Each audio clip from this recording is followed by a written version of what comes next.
आणि यानंतर आजच्या दिवसातली महत्त्वाची अपडेट अजित पवार यांच्या विमान अपघातासंदर्भातली।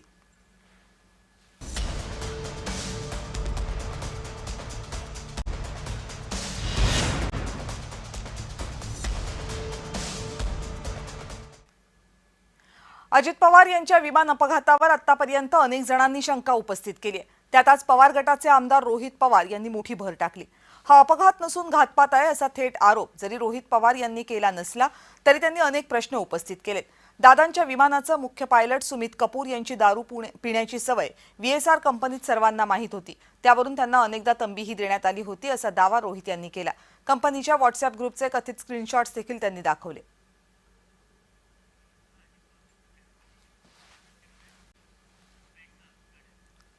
आजच्या पत्रकार परिषदेमध्ये रोहित पवार यांनी नेमकं काय म्हटलं बघूया। दौरा का बदलला, विमानाची वेळ बदलली गेली का, पायलट खरंच बदलले का बदलले असे काही प्रश्न आहेत। मग त्यानंतर केंद्रीय विमान मंत्रालयाचा अहवाल आलाय का, ATC ट्रान्सक्रिप्ट, आणि या अहवालामध्ये का त्याच्यामध्ये डिस्क्रिपन्सी आली, का त्याच्यामध्ये फरक आलेला आहे, मधील वेळेची विसंगती का आली, पायलट रडारचा 1 मिनिट आधीच ते जो ट्रान्सपॉन्डर आहे तो का बंद झाला, का बंद केला गेला, विजिबिलिटी कमी असताना सुद्धा टेक ऑफ का झालं, जर टेक ऑफ पुण्याचं एअरपोर्ट बॅकअप पकडून केलं असेल तर लँड करण्याचा प्रयत्न का तिथं झाला असा आमचा प्रश्न आहे। रनवे 29 अवेलेबल असताना, सेफ असताना, फ्लॅट असताना, कुठलंच टेन्शन तिथं नसताना, तिथं सूर्याचा पण त्रास नसताना सारखं मला रनवे 11च पाहिजे असं का त्या ठिकाणी सांगण्यात आलं। आधीच विमान कमी उंचीवर आणले गेले होते का, त्यानंतर शेवटच्या काही मिनिटात पायलट काहीच, जो मेन पायलट आहे, एवढी घटना जमीन जवळ येते, विमान टिल्ट होतंय, तिथं बंद पडतंय विमान, तरी तुम्ही काहीच बोलत नाही, याचा अर्थ काय? तर याचा अर्थ जर काढायला गेलं तर मी सामान्य परिवारातला एक व्यक्ती म्हणून, नाही तर सामान्य व्यक्ती ज्याचं टेक्निकल बॅकग्राऊंड कुठलंच नाही, मला असं वाटतं की हा अपघात नाही, हा 100% त्याच्यामध्ये घात असू शकतो। आणि हीच माहिती आम्हाला सगळ्या इन्व्हेस्टिगेशन एजन्सीज कडनं पाहिजे। पण मग इन्व्हेस्टिगेशन एजन्सी, सरकारी एजन्सी हे योग्य पद्धतीने काम करू शकतं का? करू शकतं, पण लोकांच्या मनामध्ये शंका आहे। 7 वाजता ते पोहोचले असतील, दादा जर 8ला पोहोचले असतील तर 1 तासाचा वेळ आहे, त्यात त्यांनी विमानं चेक केली आहेत का, विमानात काय वेगळं ठेवलंय का, असे बरेच प्रश्न त्याच्यामध्ये आम्हाला त्या ठिकाणी निघतात।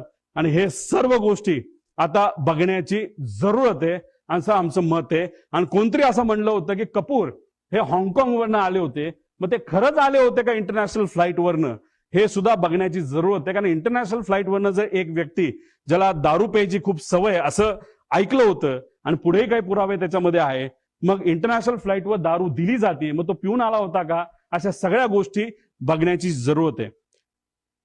यांना पुढे कुठे जायचं होतं, अजित काकांना घेऊन हे कुठे जाणार होते, बारामतीला जाणार होते, आणि बारामतीवरनं हे कुठे जाणार होते, शमशाबाद ते पटना, तिथं कोणतरी व्यक्तीला तिथं घेऊन जाणार, म्हणजे ह्यांना घाई होती, नाही बाबा जायचंच आहे, नाही तर 10 लाख रुपये आपलं जे भाडं आहे ते त्याच्यामध्ये बुडू शकतं। आपण पुण्याला गेलो तर हे भाडं आपण बारामतीला पोहोचू शकलो नाही, तेही पैसे आपल्याला मिळणार नाही, म्हणून कुठंतरी या कंपनीकडनं या पायलटवर प्रेशर होतं असंही आपल्याला त्या ठिकाणी बोलता येईल।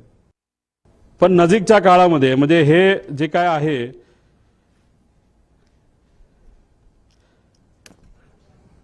आता हे जे काय झालं ते झालं, ही गोष्ट कदाचित दादांच्या मनामध्ये असावी की कधीही काही होऊ शकतं। त्यामुळे गेल्या काही महिन्यांमध्ये दादा प्लास्टिक बॉटलवरनं, दादा अशा बॉटलमध्ये त्या ठिकाणी आले होते। का आले होते, कशामुळे आले होते, ह्याच्यात काय करू शकता येत नाही। म्हणून तुमचे नजीकच्या काळामधले काही महिन्यातले जर तुम्ही त्यांचे व्हिडिओज बघितले, मागे सिक्युरिटीचा अधिकारी असतो उभा, तो सुद्धा त्यांचा विश्वासू, त्याच्या हातामध्ये काचेची बाटली असते, आणि ती काचेची बाटली अशीच नसते, ती बऱ्याच वेळा चेक केलं जातं आणि त्यानंतर त्यांच्या हातामध्ये ती बाटली असायची। मग दादा प्लास्टिक बाटलीवरनं, दादा या बाटलीवर का आले? 51,000 फीटला उडणारं विमान आहे आणि ह्याचं चेकअप तर करावाच लागतो, हे DGCA सुद्धा सांगितलेलं आहे। जगातल्या प्रत्येक देशामध्ये हे आपल्याला तिथं फॉलो करावं लागतं। त्यामुळे टेक ऑफ पूर्वी याचं काय चेकअप झालं होतं का? चेक करणारे कर्मचाऱ्यांना आता आपल्याला पकडावं लागणार आहे, बोलावं लागणार आहे, चर्चा करावी लागणार, ते आम्ही करू शकत नाही। पण जी कुठली एजन्सी आता सरकारने दिलेली आहे त्या एजन्सीला तिथं असणारे जे कोणी चेक करणारे कर्मचारी आहेत त्यांच्याशी तिथं आपल्याला बोलावं लागेल. दुर्दैव असं 2023ला हा अपघात झाला, पण आतापर्यंत त्याचा रिपोर्ट आलेला नाही. अजितदादांचा दुर्दैवी ऍक्सिडेंट झाल्यानंतर त्या बातम्या जेव्हा अख्ख्या देशामध्ये तुमच्या माध्यमातून त्या ठिकाणी केल्या गेल्या, तेव्हा कुठेतरी डीजीसीएला तिथं जाग आली आणि final report soon in September 2023 Mumbai Learjet असं सांगण्यात आलं. म्हणजे कुठेतरी व्हीएसआरचा एक होल्ड आहे डीजीसीएवर, असं आमच्या सगळ्यांचं मत आहे. आता ह्याच्यामध्ये व्हीएसआर संदर्भातले काही प्रश्न की हेवी बेस मेंटेनन्स हा कुठं केला जातो हे आपल्याला माहिती घ्यावं लागेल. या देशामध्ये 2च एमआरओ आहेत. एक मुंबईच्या आसपास आहे, प्रफुल्ल पटेल साहेबांची मालकी त्या एमआरओची असं आम्हाला त्या ठिकाणी कळतं, आणि दुसरं कुठे दिल्ली साईडला त्या ठिकाणी आहे.